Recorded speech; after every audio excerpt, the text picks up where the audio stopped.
like a real forward air, the same way some characters do, and that means that Orcane has to rely on a smaller set of moves to stuff rock sometimes if they're trying to break the rock, or they have to rely on their movement more to get around rock. Which isn't to say that Orcane can't do that. Orcane absolutely can do that, but it's just a little bit of a restriction that most characters don't have. I mean, Orcane can't, but it's only to an extent, like he plays around the puddle, but it's not like, he's like zoning really with droplet or anything. Mm-hmm. But yeah, I'm ready to see this game 1. Yeah, let's see it. We're going to Merchant Port. Going to give both characters a lot of space to work with. Wow, I can't believe Nightslash did not pull rock in the very first 2 seconds of the game. That's like iconic Crag play. Like in the very first 2 seconds, everyone pulls a rock. Yeah. He is definitely built different. Oh, really? Oh, he's from AZ apparently, and he's PR'd. Wow. Okay, well let's see what he can do. I'm excited now. Yeah, I remember one thing Steven told me when I got to watch Nightslash play at the pre-local before Heatwave, was that Nightslash is known for having just an extremely strong recovery. Yeah, he already showed he can waveland on stage very well. Like just like the ZB recovery, you pillar and then you create a mix up of I'm gonna pull rock, I can wait it out, or I can do waveland, and that was a great down strong. Finding an opening, taking a kill. Yeah, and we're gonna push this momentum even further. We have Orcane off stage. Oh, that Crag Nair, so good. Oh, the rock. Oh, they're saving him. Talk about a lifeline here. Oh, man. That was a scrap. Yeah, that was sweet. But he built so much. That situation came down to who was going to hit the text and who wasn't. That whole 10-second sequence. True. I mean, there are definitely tech beats that could have happened there, too. I mean, there's a lot that could have gone wrong for any player in that moment. No parry on that side special. It's crazy. Good use of bubbles here. Interrupt the flow of the game. Yeah, sometimes you just what a call out! A little bit.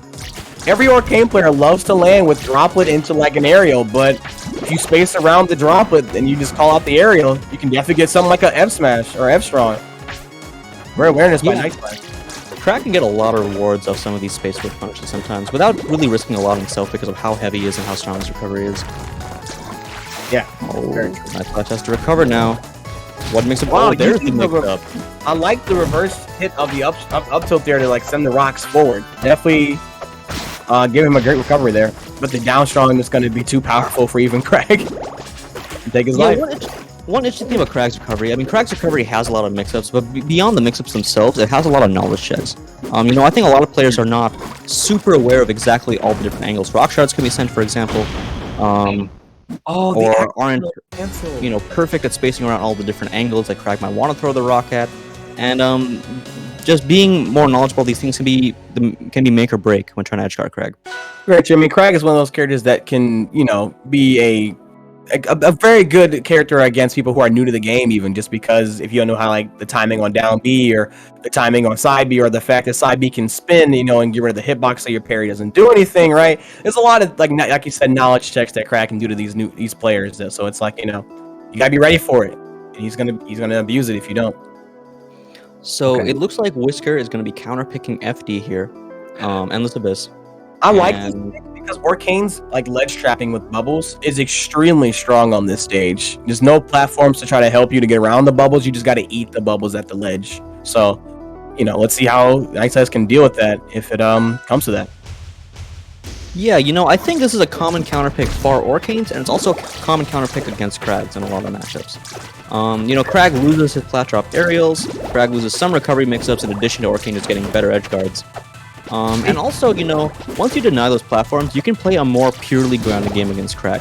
And if you're forcing Crag to rely on his ground movement as his primary form of moving around, then he's going to struggle a bit more with setting up his zoning tools, setting up rock, etc. Exactly, because you got to remember that Crag, if you play in the Crag zone, which is like, that range where dash attack won't hit, you can punish a rock pull like that, for example, he can't really do much. And now we take away these platforms, he can't do the lagless rock pull, so he really has to play a very fair game. In fact, I want to see like Whiskr stay closer to this Crag. He can't do much. Oh, and right there, we do see him going for the overshoot with the down tilt, really getting in Nightslash's face and getting the first stock. Oh, how are we going to recover, though? Great recovery. You accurate landing and great conversion. I like these RARs here. All right, we have puddle set up at ledge. Oh, here's the edge guarding at work. Here's the ledge trap, man. It's so scary. Oh, go for down B. Just a raw option. And yeah, this is looking so bad. That down B spike looks so scary. Good air dodge. I love the near bounce mix-up on landing. Wow, and then just calling off the DI in at that up strong. And this is looking like a 3-stock so far. Okay, let's see how Nightslash deals with this new style Arcane. All this ledge pressure. Whiskr option go high, go for a full momentum bubble butt there. That's the confirm. You see the DI in on the near one, you get the up strong. Move on to the next stock. This is the ZB. Oh wow, but he accidentally goes back on stage. I don't know if he wants to go on stage at that point, but this doesn't result in the hard punish. But these, oh, speaking of hard punish though. Yeah, we have the buff bears at work. You think it nerfed? They made the angle on bears worse, I thought. I think they made the sweet spot stronger, right? Oh my goodness. Stronger or a better angle. Something about it, but like it definitely kills easier than it used to. Oh, that's great read on like the, like it wasn't a jump, but he knew he would stall in the air somehow. And there was no pillar there. Wow, I guess he canceled it just recently. Oh, that sucks. That sucks. He definitely could have bounced off that or teched off the pillar there if it was still there, but it was not. Alas. So really good play. I mean, that counter pick I think worked out really well for Whiskr. Pretty much all the ways that we discussed it worked. Like the ledge trapping was absolutely on point. Nightslash was not able to abuse his usually spectacular recovery the same way he usually is. Yeah, Endless Abyss just highlighting all of Crag's flaws right there. Just, slow on the ground, no plats to help pull up rock safely, no mix-ups really with that. So it's like you're just gonna get punished every time you pull it. Led to Whiskr's win. Now Nightslash opting to counterpick Treetop Lodge. Yeah, there we go. Game 3. This is our first game 3 so far of these sets. I think it is. Yeah, I think so. Nice to see it. Okay, so he's picking Treetop here. Treetop here. That's what the barrier is. Get it? So he wants a closer space to fight in. Like the offstage area is much bigger, but that boxing that Crag is so good at is going to be shining here on this smaller stage. Great awareness on the angle of that backward hit. And again, he has his platforms for his rock pulls to be safer. This is looking a lot better for Nightslash over than Endless Abyss. Absolutely, and one thing we're already seeing is that the platform heights on the stage are going to help Crag a bit more. We saw Whiskr try to go for those up tilt follow-ups, and they just weren't hitting. Orcane's going to have to be forced into either going for aerials or going for wave plans if they want to get follow-ups on the stage. I like that recovery mix-up. Instead of opting to pillar the first time, he just, he has his double jump, so he just, jumps back on stage. And Whiskr was not ready for it.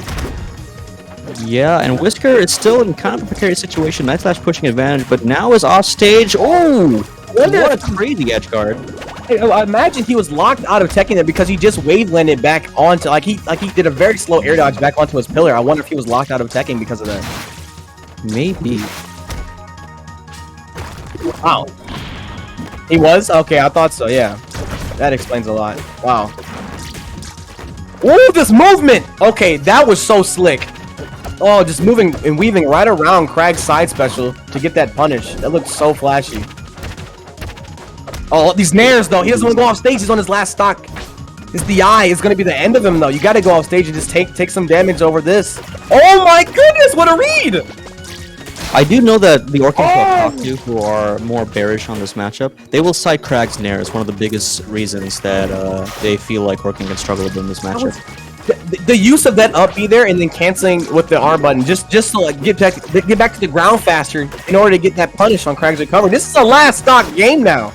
Yeah, and Whiskr's eating up the percents really quickly here. Oh, the bubbles in neutral are too reactable. Is he gonna lose because of that? Okay, Nightslash. Good recovery. He was scared of the backer. He just just chose to hold in there because he didn't want to hold out and get sweet spot Barrett there. No pair on that spike, that third spike. Oh my goodness, this is getting really scary for both players. Here goes the back air. Okay, how are we gonna recover? Oh, just going for the straight back air? What is up? Oh my goodness, this is so scary. Who has the better mental fortitude? That's what's gonna come down to. Who has the better mental in this scenario? Who's gonna falter? Great rock. That's gonna give him some time to come back. Oh, he's dead! Oh, what a parry! Amazing stuff. Nightslash with the clutch play at the end to take it. Whiskr had a slow nair. He reacted slowly to that tech roll in, and he goes for a late nair. But at that point, Crag could already parry, so he nairs into a parry and dies. That was amazing stuff. I was a little surprised when I saw Crag put that pillar out off stage. I was expecting Nightslash to take just a little more time to take a breath, because I was feeling short of breath watching that. I'm sure the players were both feeling very tense in that moment. And sometimes taking a little pause to let yourself mentally reset a bit can be helpful. But no, Nightslash just kept the momentum up. Nightslash said, "I'm gonna just keep playing this fast tempo and just eventually find the kill. I'm just gonna keep playing correctly, keep DIing everything correctly until I can just find the kill move." Yeah, I feel like that just woke me up. That said, literally woke, because I was a little drowsy getting into this, but that's why I like Rivals. It'll wake me up. It'll wake me up. That was a rival stock for